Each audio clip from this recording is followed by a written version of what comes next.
एक दिन गौतम बुद्ध ने एक दुखी व्यक्ति को देखा।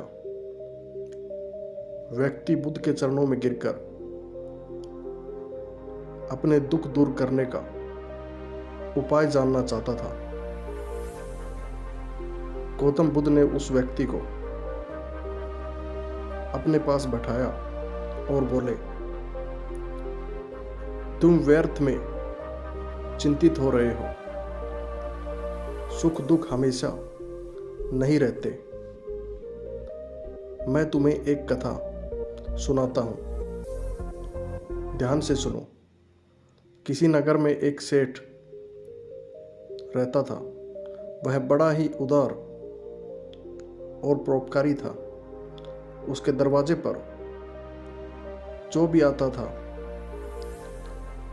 वह उसे खाली हाथ नहीं जाने देता था और दिल खोलकर उसकी मदद करता था। एक दिन उसके यहाँ एक आदमी आया। उसके हाथ में एक पर्चा था जिसे वह बेचना चाहता था। उसके पर्चे पर लिखा था, सदा ना रहे। इस पर्चे को कौन खरीदता, लेकिन सेठ ने इसे तत्काल खरीद लिया और अपनी पगड़ी के एक छोर में बांध लिया। नगर के कुछ लोग सेठ से ईर्ष्या करते थे। उन्होंने एक दिन राजा के पास जाकर उसकी शिकायत की, जिससे राजा ने सेठ को पकड़वाकर जेल में डलवा दिया। जेल में काफी दिन निकल गए।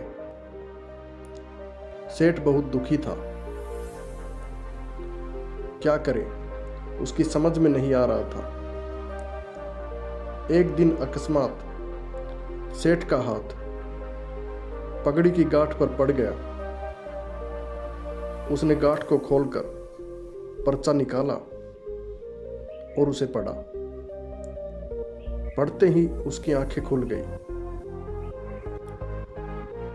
उसने मन ही मन कहा, अरे तो दुख की बात क्या है।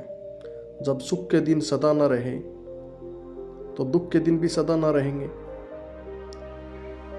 इस विचार के आते ही वह जोर जोर से हंस पड़ा और बहुत देर तक हंसता रहा। जब चौकीदार ने उसकी हंसी सुनी तो उसे लगा कि सेठ मारे दुख के पागल हो गया है। उसने राजा को खबर दी। राजा आया और उसने सेठ से पूछा, क्या बात है। सेठ ने राजा को सारी बात बता दी। उसने कहा, राजन, आदमी दुखी क्यों होता है।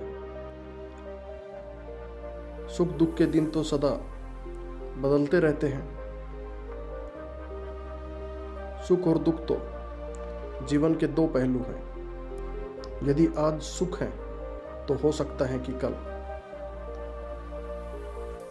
हमें दुख का मुंह देखना पड़े।